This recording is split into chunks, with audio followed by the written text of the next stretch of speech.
ACT ప్రేక్షకులకు వీక్షకులకు నమస్కారం. ఎన్నో ప్రత్యేక కార్యక్రమాలు అందించేటువంటి యాక్ట్ మీకోసం ఒక ప్రత్యేక కార్యక్రమం.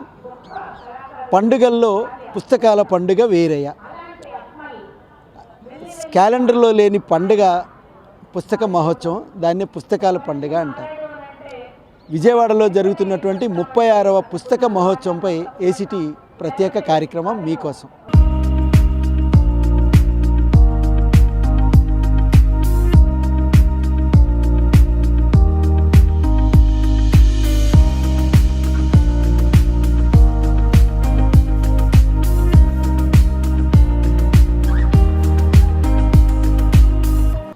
విజయవాడ బుక్ ఫెస్టివల్ ఆధ్వర్యంలో 36వ పుస్తక మహోత్సవం అత్యంత వైభవంగా నిర్వహించబడుతుంది. ప్రతి ఏటా జనవరి 2వ తారీఖు నుండి 12వ తారీఖు వరకు దాదాపు 11 రోజుల పాటు జరిగేటువంటి ఈ యొక్క పుస్తక మహోత్సవానికి పుస్తక ప్రియుల నుంచి, అలాగే బుక్ లవర్సు, సాహితీవేత్తలు, రచయితలు, కవులు వీళ్ళందరికీ ఇది ఒక పెద్ద పండుగ. ఎందుకంటే సహజంగా పండుగ అనగానే పిండి వంటలు, కొత్త వస్త్రాలు, బంధువులు ఇవి మాత్రమే గుర్తొస్తాయి. సంక్రాంతి, దసరా, శ్రీరామనవమి, వినాయక చవితి, దీపావళి పండుగలు గుర్తొస్తాయి. కానీ క్యాలెండర్లో లేకుండా జరిగేటువంటి పండుగ పుస్తకాల పండుగ.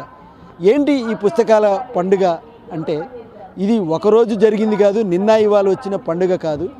క్రమం తప్పకుండా ప్రతి ఏటా జరుగుతున్న పండుగ. 36వ సంవత్సరాల నుంచి విజయవాడ బుక్ ఫెస్టివల్ పుస్తకాల పండుగ పేరుతో, పుస్తక మహోత్సవం పేరుతో నిర్వహిస్తున్నటువంటి పండుగ. పండుగ అని ఎందుకు అంటున్నామంటే, ఎవరైతే సంతోషంగా ఆనందంగా ఉంటారో అదే పండుగ అంటారు. పుస్తక ప్రియులందరికీ కూడా ఇది పండుగే. ఇక్కడ మొదటిగా 80 స్టాల్స్తో బిగిన్ అయినటువంటి ఈ యొక్క పుస్తక మహోత్సవం 300 పైచీలకు బుక్ స్టాల్స్ ఇక్కడ పెట్టి పుస్తకాలు విక్రయం జరుగుతుంది. ఎంతోమంది రచయితలు, పబ్లిషర్స్ ఎంతోమంది రాసినటువంటి పుస్తకాలన్నీ కూడా ఇక్కడ లభిస్తాయి.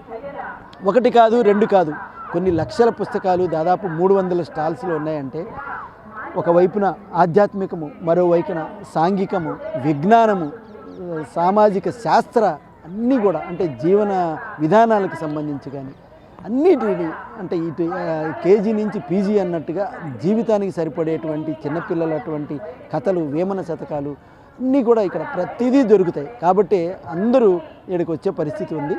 ప్రతిరోజు కూడా మధ్యాహ్నం 2 గంటల నుంచి రాత్రి 9 గంటల నుంచి 10 గంటల వరకు ఈ యొక్క పుస్తక మహోత్సవం జరుగుతుంది. అది ఈ యొక్క పండుగ విశిష్టత. ఈ సంవత్సరం ఏదైతే పుస్తక మహోత్సవం అంగరంగ వైభవంగా జరిగింది, చాలామంది ప్రముఖులు, ఏదైతే రాష్ట్ర ముఖ్యమంత్రి వర్యులు, అలాగే డిప్యూటీ సీఎంలు, మంత్రులు, రాజ్యసభ సభ్యులు, అలాగే తెలుగు భాషా పరిరక్షకులు వీళ్ళందరూ కూడా విచ్చేసి ఈ పుస్తక సందర్శించడం ఒకటైతే, ఈ మహోత్సవాలలో అనేక కొత్త పుస్తకాలను పరిచయం చేస్తారు. అంటే రచించిన వాటిని ఇక్కడ ఆవిష్కరించడము, అలాగే అనేక అంశాల మీద కూడా వక్తలు మాట్లాడి సందేశం ఇటే ఈ యొక్క పుస్తకాల మహోత్సవ ఒక ప్రత్యేకత అని కూడా చెప్పవచ్చు. ఈ ఏడాది ఎంతోమంది ఏవైతే గతించినటువంటి శాస్త్రవేత్తలు, రచయితలు, పాఠకులను కూడా స్మరించుకుంటూ కూడా చేస్తారు. ఈసారి వేదికకి డాక్టర్ బివి పట్టాభిరామ్ గారిని నివాళులర్పిస్తూ ఆ వేదికకి ప్రధాన పేరు పెట్టారు. చాలా విశాలమైనటువంటి ఇందిరాగాంధీ స్టేడియంలో జరుగుతున్నటువంటి పుస్తక మహోత్సవానికి కుటుంబ సమేతంగా కూడా పిల్లలు, పాపలు, ఫ్యామిలీ అంతా వచ్చి వాళ్ళకి ఇష్టమైనటువంటి పుస్తకాలు కొంటున్నారు. చెప్తారు కదా, ఒక చినిగిన చొక్కా అయినా తొడుకో, కానీ ఒక మంచి పుస్తకం కొనుక్కో అన్నటువంటి నినాదాన్ని ఆదరించి ఒక మంచి పుస్తకాలని, ఎందుకంటే పుస్తకాలే జ్ఞానాన్ని పెంపొందిస్తాయి, విజ్ఞానాన్ని పెంపొందిస్తాయి అన్నటువంటి నమ్మకంతో ప్రతి ఒక్కళ్ళు వచ్చి పుస్తకాలు కొనడము, అలాగే కళాశాలల విద్యార్థులు, పాఠశాల విద్యార్థులు తరలి వచ్చి పుస్తకాల గ్రంథాలయాలకు సంబంధించిన అవసరమైనటువంటి పుస్తకాలన్నిటిని కూడా కొనుగోలు చేస్తున్న పరిస్థితి కనిపిస్తుంది. రాష్ట్ర నలుమూలల నుంచి ఈ 11 రోజులు ఇక్కడికి వచ్చేసి పుస్తకాలు కొంటున్న పరిస్థితి. ప్రధానంగా ఏదైతే సెలవు దినాలలో అయితే విపరీతంగా ఎక్కువ మంది, ఊహించినంత ఎక్కువ మంది వచ్చి జరుపుతున్నారు. ఈ యొక్క పుస్తక మహోత్సవానికి వచ్చిన వాళ్ళ అనుభూతిని ఎంతో ఆనందంగా వ్యక్తం చేస్తూ నిర్వాహకులకు కూడా అభినందనలు తెలుపుతున్న పరిస్థితి అయితే కనిపిస్తుంది.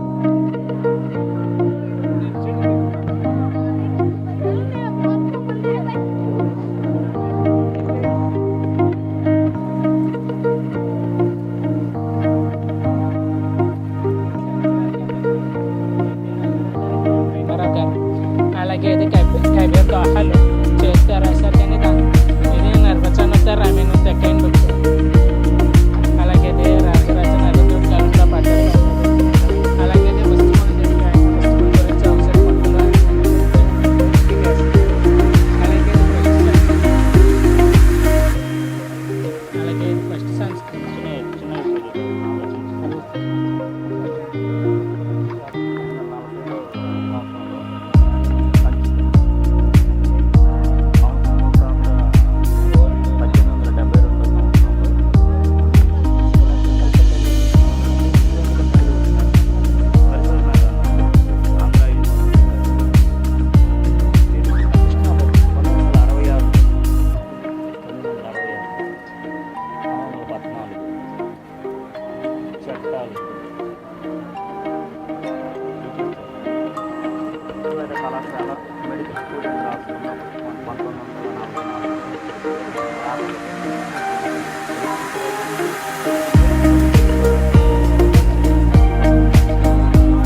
ఈ సంవత్సరం కొత్తగా రేర్ బుక్స్ అని ఒక రెండు స్టాళ్ళు ఏర్పాటు చేసిందండి.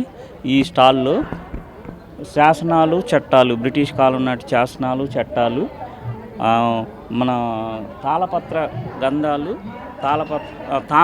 తామ్ర శాసనాలు, రాగి రేకులతో తయారు చేసిన శాసనాలు, రేర్ బుక్స్ ఒకటి ఏర్పాటు చేయటం జరిగింది. దాంతోపాటు స్వాతంత్ర సమరయోధులు, గంధాల ఉద్యమంలో పాల్గొన్న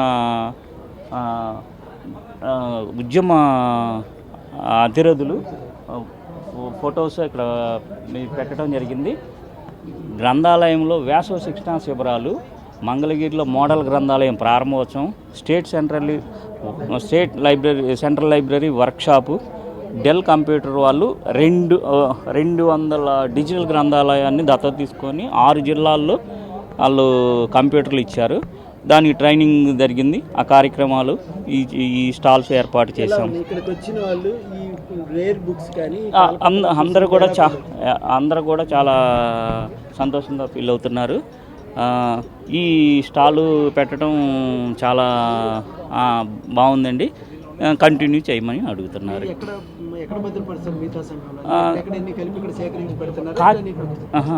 గౌతమి గ్రంథాలయం రాజమండ్రిలో ఎక్కువగా అక్కడి నుంచి సేకరించాము. మిగతావి లోకల్ లైబ్రరీలను కూడా తీసుకోవడం జరిగింది. మళ్ళీ ఎవరన్నా చూడాలనుకుంటే అవైలబిలిటీగా ఉంటే రాజమండ్రి గౌతమి గ్రంథాలయంలో ఉంటాయి, అంటే వేటపాలెం లైబ్రరీలో కూడా ఉంటాయి.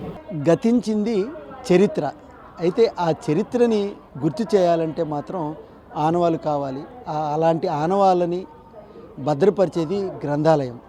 అలాంటి గ్రంథాలయాల్లో కొన్ని శతాబ్దాల చరిత్ర నేటి తరానికి, రాబో తరానికి కూడా భద్రపరుస్తారు. అలాంటి పనిచేస్తున్నటువంటి యొక్క స్టాల్ ఏదైతే ఉందో, ఆంధ్రప్రదేశ్ ప్రభుత్వము పౌర గ్రంథాలయ శాఖ ఆధ్వర్యంలో ఒక 2 స్టాల్స్ కలిపి 243, 44 స్టాల్స్ కలిపి ఏర్పాటు చేశారు.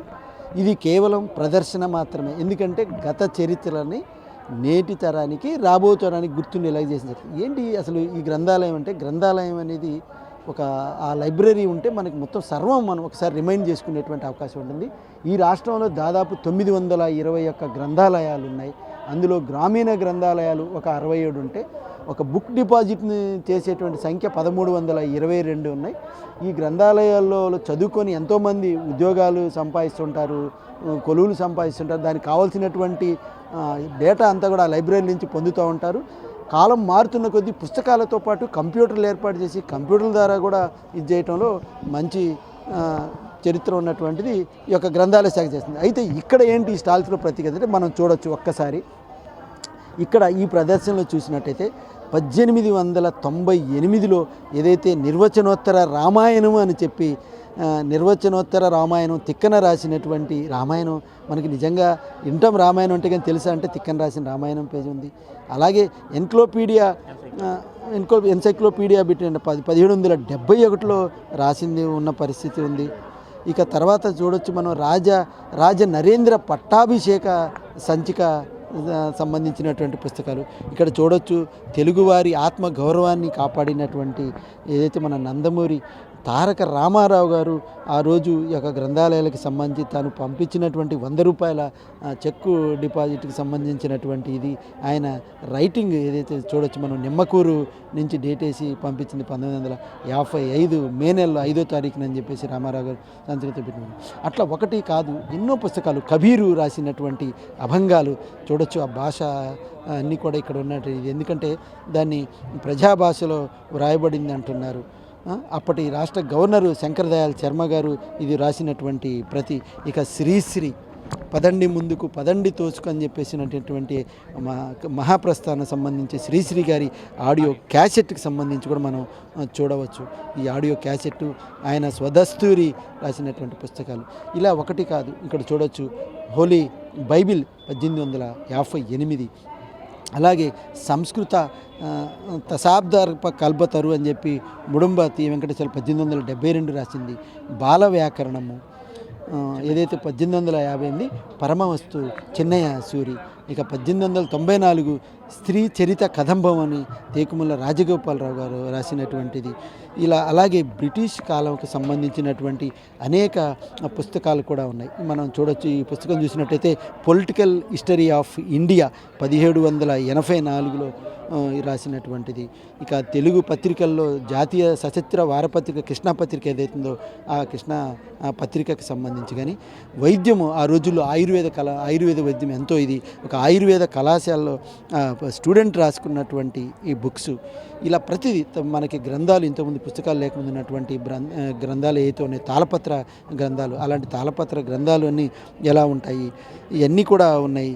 ఇప్పుడు మనం చూడొచ్చు చట్టాలు శాసనాలు ఆ రోజు ఎలా ఉన్నాయి, బ్రిటిష్ చట్టాలు అనేది తెలుగులోనే స్వయంగా వాళ్ళు చేసిన పరిస్థితి నేర్చుకొని 1802 సంవత్సరంలో అటు చట్టాలను శాసనాలు చేయబడినటువంటి పేపర్లు ఇవన్నీ ఉన్నాయి. కానీ ఇవన్నిటిని నేటి తరానికి తెలుసా అంటే, తాళపత్రం అంటే విన్నారు కానీ తెలియదు. ఇప్పుడు ఈ తాళపత్రం చూడొచ్చు మనం, తెలుగు విద్యా పీఠిక పేరుతో అటువంటి ఏదైతే ఆ తాళపత్రాల మీద లిఖించబడినటువంటి భాష, తామ్రపత్రాల మీద రాసినటువంటి ఈ భాష, ఇవన్నిటికీ కూడా చరిత్రకి మనకి సజీవ సాక్ష్యాలు. కొన్ని వందల సంవత్సరాలు అయినా కూడా ఈ గ్రంథాలు ఉన్నాయి, ఈ పత్రాలు ఉన్నాయి. అలాగే మనం వాడేటువంటి మాతృభాష తెలుగు ఏదైందంటే, ఆ తెలుగు ఎలా రూపాంతరం చెందిందనేది చూస్తే ఒక్కొక్క శతాబ్దంలో ఒక్కొక్క ఆకారం ఉంది. చూడొచ్చు, సూర్యకాలపు బ్రహ్మి అని చెప్పి ఒకటి రాస్తే, బట్టిపోలు దాతకరంపు మీదేన ఒక రకం, శాతవాహన కాలపు బ్రహ్మి, గుప్తుల కాలం నాడు ఎలా ఉంది, ఇక్షాకుల కాలం నాడు ఎలా ఉంది, పల్లవుల కాలం గ్రంథం ఎలా ఉంది, అలాంటి తెలుగు కన్నడ ప్రకారం ఎలా ఉంది, వీటన్నిటి చూసినట్టయితే మనకి తెలుగు ఎలా రూపాంతరం చెందింది అనేది కూడా ఉంటుంది. ఇవి కాకుండా ఏదైతే గ్రంథాలయానికి సంబంధించి పెద్ద ఉద్యమం జరిగింది, గ్రంథాలయ ఉద్యమాలు, ఆ గ్రంథాలయాల కోసం జరిగినటువంటి ఉద్యమానికి పాటుపడినటువంటి ఏదైతే గాడిచర్ల సర్వోత్తమరావు గారు, అయ్యంక వెంకటరమణయ్య గారు, ఇక్కడ చూడొచ్చు వారి యొక్క చిత్రాలు కూడా నేటి వారికి తెలిసే పరిస్థితి ఉండదు. ఎందుకంటే దాదాపు 19వ శతాబ్దంలోనే వాళ్ళందరూ కూడా గ్రంథాలయ ఉద్యమంలో పాల్గొన్నటువంటి వాళ్ళందరూ, ఏదైతే మాడపాటి హనుమంతరావు గారు, కాశీనాథ్ శ్రీ నాగేశ్వరరావు, శ్రీరంగం శ్రీశ్రీ భరద్వాజ, ఆతుకూరి మల్ల, కందుకూరి వీరేశలింగం, గుర్రం జాషువా, ఉన్నవ లక్ష్మీనారాయణ, యోగి యోమన శతకాలకు సంబంధించి 1367 478 కాలంలో ఆయన జీవించిన పరిస్థితి, ఇట్లాంటి అన్నీ నుంచి ఆ రోజు నుంచి అయినటువంటి పుస్తకాలు. తర్వాత మన స్వాతంత్రం సిద్ధించిన తర్వాత వచ్చినటువంటి పుస్తకాలు అన్నీ వాళ్ళ సంబంధించినటువంటి తెలుగు భాష కోసము, గ్రంథాలయ అభివృద్ధి కోసం పాటుపడుతూ భాషను నేర్పడం కోసం వాళ్ళు చేసినటువంటి శిక్షణా తరగతులు, వాటన్నిటిని కూడా ప్రభుత్వం ఈ యొక్క గ్రంథాలయ శాఖ నిర్వహించిన పరిస్థితి వచ్చొస్తుంది. ఇలాంటి అన్నీ కూడా ఈ లైబ్రరీలు సంరక్షించుకోవటం, లైబ్రరీలు నిర్వహించడం, ఈ చరిత్రని పరిరక్షిస్తూ ఈ యొక్క స్టాల్ని మనకి ఏర్పాటు చేశారు. ఎంతోమంది సినీ రచయితలు, కవులు, మహానుభావులందరూ కూడా తెలుగు భాష కోసం కృషించినటువంటి గిడుగు వెంకటరామమూర్తి, గురజాడ అప్పారావు, దేవులపల్లి కృష్ణశాస్త్రి, వీళ్ళందరికి సంబంధించి గుర్తు చేస్తూ కూడా ఈ యొక్క స్టాల్ ఉన్న పరిస్థితి ఉంది. మొత్తానికైతే ఈ పుస్తక మహోత్సవానికి వచ్చిన వాళ్ళు, అంటే పుస్తకాలు కొనడము ఒకటైతే, పుస్తకాలు కొనకపోయినా కూడా వీటి ప్రదర్శనలు చూసి నేర్చుకోవటం అనే దానికైతే మాత్రం ఎంతో దోహదపడతాయి అనేది అయితే మాత్రం చెప్పవచ్చు.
చాలా బాగుంది. లైక్ దీనికి ఇంకా రీచ్ ఎక్కువ రావాలి. బట్ నాకు తెలిసి సాటర్డే సండే పిల్లలకి ఆల్మోస్ట్ ఇప్పుడు బుక్స్ గురించి చాలామందికి తెలియడం జరుగుతుంది. లైక్ సోషల్ మీడియా ద్వారా చాలామందికి అవేర్నెస్ అనేది ఎక్కువ వస్తుంది. Not only social media, books చదవాలి అన్న ఇది జెన్జీ అంటారు కదా, ఇప్పుడు జెన్జీ వాళ్ళకి కూడా చాలా ఎక్కువ ఉంది.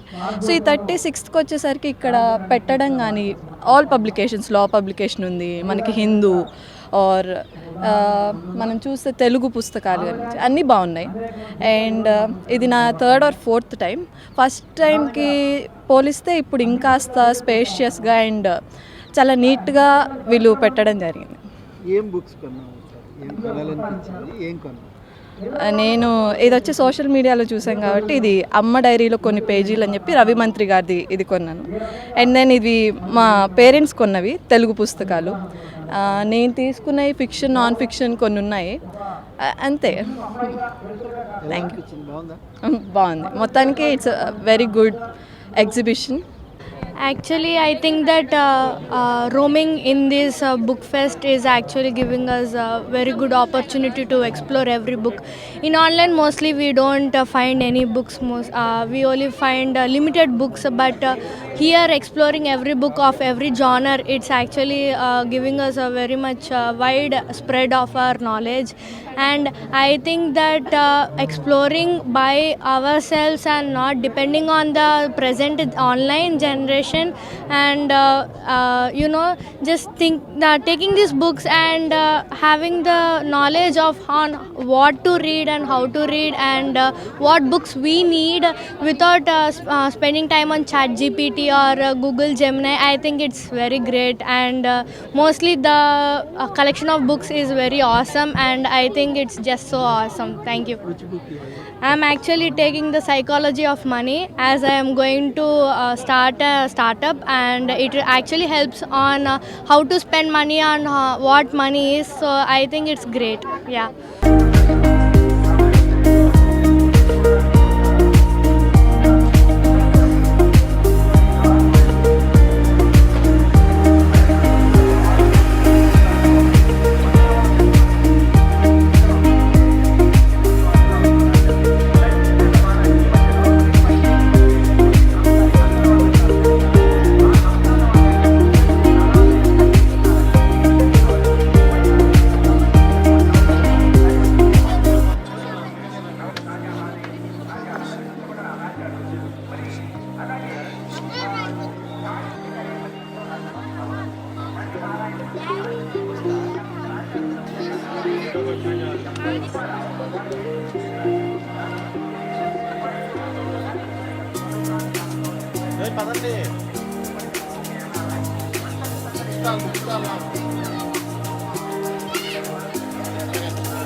అంటే నాకు యాక్చువల్గా లేదు, మా వారికి బాగుండేది, తర్వాత నాకు వచ్చింది అది.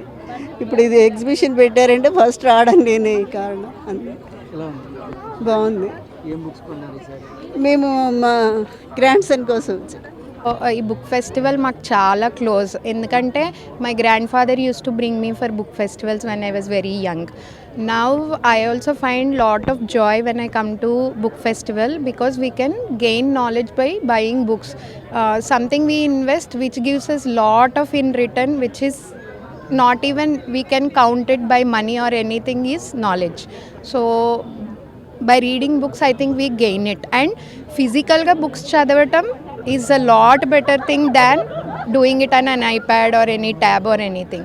And one more thing, we are able to find a lot of children books because ఆన్లైన్లో మాకు దొరకటం చాలా కష్టం అవుతుంది. మేము ఒక చైల్డ్ డెవలప్మెంటల్ సెంటర్ రన్ చేస్తున్నాము, which will help learning disability kids వీళ్ళందరికీ. So all those kinds of books which are helpful for them are also available here.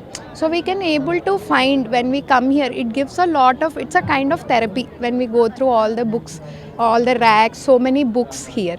So and it brings back our childhood memories also, and also it is helping us in many ways. So I request everybody to come and see, just because it's a free entry and you can just go through and you will not hold yourself from buying one book at least, I think so, right? Yeah, thank you so much. We both are book lovers. We have always just shared our books, and today we have come and we are bought books for kids. We never thought we will get that, and we have found so many books that are going to help children. And I want to suggest parents that you get a habit of your children to start reading rather than using iPads and books, because what we get from books we will never get from technology. One big one when compared to previous one, and last year and this year they have started in Municipal Stadium. Previously they used to do in PWD grounds or Polyclinic, Polytechnology College grounds. But now we have lot of book centers all over from India. So I visit every year. It's my, I think, like 15th year or 16th year here. So yeah, thank you.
ఇటువంటివి కానీ జరపకపోతే పుస్తకాలతో విద్యార్థులకు కానీ ఇతరులకు కానీ దూరం ఉంటుంది. కారణం ఇప్పుడు ఆన్లైన్లో అవన్నీ వచ్చినప్పుడు ఏ పుస్తకం కావాలంటే ఆ పుస్తకమే కొంటున్నారు. సపోజ్ ఇక్కడికి వచ్చారనుకోండి, పిల్లలకి ప్రతి ఒక్కరు తల్లిదండ్రులు కూడా పిల్లలకి అలవాటు చేయాలి బుక్ రీడింగ్ అనేది. ఆ ఫోన్ల మీద పడి వాటి కన్నా కూడా ఈ బుక్ అయితే నాలెడ్జ్ గెయిన్ ప్లస్ వాళ్ళు పక్క తోవలు పట్టేదానికి తక్కువగా వ్యవహరించవచ్చని నా అభిప్రాయం. ఖచ్చితంగా పుస్తకాలు ఇటువంటివి పెడితేనే ఎక్కువ కొంటారండి. మామూలుగా అయితే పోయి కొనటం అనేది తక్కువ అవుద్ది. ఖచ్చితంగా ఇటువంటి మేలు సమాజానికని నా భావన అండి. నేను సహజంగా అండి కొంచెం ఇంగ్లీష్ అంటే ఇష్టం. ఇంగ్లీషు తెలుగు రెండు కలిపాను. ఈసారి యుద్ధన పూడి సులోచనారాణి వాళ్ళ పుస్తకాలు కూడా మా ఆడవాళ్ళ వారి కోసం తీసుకున్నాము. విజ్ఞానానికి సంబంధించి, దేవుడికి సంబంధించి, అలాగే నవల్స్కి సంబంధించి అన్ని రకాల పుస్తకాలు కొన్నాము. మీరు ఇంకోటి ఏమంటారు, ఎన్ని సంవత్సరాల నుంచి ఇంచుమించు నేను గుంటూరులో ఉంటున్నానండి. గుంటూరులో 23 ఏళ్ళ నుంచి ఉన్నాను. ఇక్కడ నాకు తెలిసి 10-12 ఏళ్ళ నుంచి వస్తూ ఉన్నానండి. కంటిన్యూగా ప్రతి సంవత్సరం బుక్ స్టాల్కి వస్తూనే ఉన్నాను. Thank you very much. గత 36 సంవత్సరాలుగా ఇంత గొప్ప మహోత్సవాన్ని నిర్వహిస్తున్న ఈ అసోసియేషన్ వాళ్ళకి మనం అందరూ కూడా ధన్యవాదాలు తెలుపుకోవాలి. నేను గత 6 సంవత్సరాలుగా ఈ పుస్తక మహోత్సవానికి వస్తున్నాను. నేను ఇక్కడ చూసిన ఒక వైవిధ్యభరితమైన విషయం ఏంటంటే, ఆధ్యాత్మిక వాళ్ళకి ఆ పుస్తకాలు దొరుకుతున్నాయి, ఉద్యమ బాట పడదామనుకున్న వాళ్ళకి ఆ పుస్తకాలు దొరుకుతున్నాయి, పిల్లలకి ఆ పుస్తకాలు దొరుకుతున్నాయి. కార్టూన్ పుస్తకాలు ఉంటున్నాయి, బొమ్మలు గీయడం ఎలా అనే పుస్తకాలు ఉంటున్నాయి. ఏ స్కిల్ వాళ్ళకి ఆ స్కిల్కి సంబంధించిన పుస్తకాలు లభిస్తున్నాయండి. ఒక్క రంగానికి మాత్రమే అభివృద్ధి పొందుతామని కాకుండా ఏ రంగానికి అభివృద్ధి పొందాలనుకున్నా సరే వాళ్ళకి ఇక్కడ పుస్తకాలు లభించడం గర్వకారంగా చెప్పుకోవచ్చు మనం. అలాగే మనం ఇంకోటి గమనించుకోవాలి, ఈ మధ్యన పుస్తక పఠనం తగ్గిపోతుంది అని అందరూ చెప్తున్న ఈ రోజుల్లో కూడా ఇన్ని లక్షల మంది పుస్తకాలు కొనడానికి వస్తున్నారంటే కొంతవరకు ఆ మాటను కొంచెం సడలించవలసిన అవకాశం కూడా ఉందని నేను భావిస్తున్నాను సార్.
పదకొండు రోజుల పాటు జరిగినటువంటి ఒక 36వ పుస్తక మహోత్సవానికి ఎంతోమంది పాఠకులు, సాహితీవేత్తలు, బుక్ లవర్స్, పుస్తక ప్రియులంతా కూడా పెద్ద ఎత్తున తరలివచ్చి ఎంతో ఆనందకరంగా ఈ యొక్క పుస్తక ప్రదర్శనని తిలకించి ఇష్టమైనటువంటి పుస్తకాలను కొనుగోలు చేసి ఒక పండగని, సంక్రాంతి కంటే ముందుగా వచ్చేటువంటి పండగని అయితే మాత్రం ఎంజాయ్ చేశారు. ఇక ఈ పుస్తక మహోత్సవంలో అయితే మాత్రం కొన్ని వేల బుక్స్ అనొచ్చు, లక్ష బుక్స్ అనొచ్చు, అవన్నీ కూడా సేల్స్ అవ్వడము. హిందీ, ఇంగ్లీషు, తెలుగు అటువంటి ప్రచురణకర్తలంతా కూడా ఎక్కడెక్కడి నుంచో వచ్చి స్టాల్స్ పెట్టడం, వ్యాపారం జరగటం చాలా సంతోషంగా ఉందన్నారు. ఇక్కడ వచ్చినటువంటి పాఠకుడికి ప్రతి పుస్తకం మీద కూడా 10% డిస్కౌంట్ ఇవ్వడానికి కూడా దోహదపడింది. అలాగే ఈ యొక్క పుస్తక మహోత్సవానికి అయితే మాత్రం రాష్ట్ర ప్రభుత్వం కూడా సువిశాలమైనటువంటి ప్రదేశాన్ని ఇవ్వడంతో పాటు వాళ్ళు కూడా ఇక్కడ పాల్గొని అనేది కూడా కొంతమంది న్యాయమూర్తులు, అలాగే మాజీ రాష్ట్రపతి వెంకయ్యనాయుడు, ముఖ్యమంత్రి, డిప్యూటీ సీఎం ఇలాంటి వాళ్ళందరూ కూడా రావడంతో ఇంకా పుస్తకాల ప్రేమికులు ఇంకా ఉత్సాహంగా ఇక్కడికి తరలివచ్చేందుకైతే దోహదపడింది. విజయవాడ బుక్ ఫెస్టివల్ వాళ్ళంతా కూడా ఈ పండుగ, ఇలాంటి పుస్తక మహోత్సవాన్ని క్రమం తప్పకుండా మున్ముందు కూడా తీసుకొచ్చి ఈ యొక్క పుస్తకాల యొక్క ప్రాధాన్యతనైతే ఈ సమాజానికి కొనసాగింపు చేయాలని చెప్పి చాలామంది వాళ్ళకి అభినందనలు చెప్తున్నారు. వాళ్ళు కూడా అదే కృతనిశ్చయంతో నిర్వహిస్తున్నామని చెప్పి చెప్తున్నారు. చూశారు కదండి, ఇది విజయవాడలో 11 రోజుల పాటు జరిగినటువంటి 36వ పుస్తక మహోత్సవం వేడుకలు. మరో ప్రత్యేక కార్యక్రమం మళ్ళీ కలుసుకుందాం. అంతవరకు సెలవు.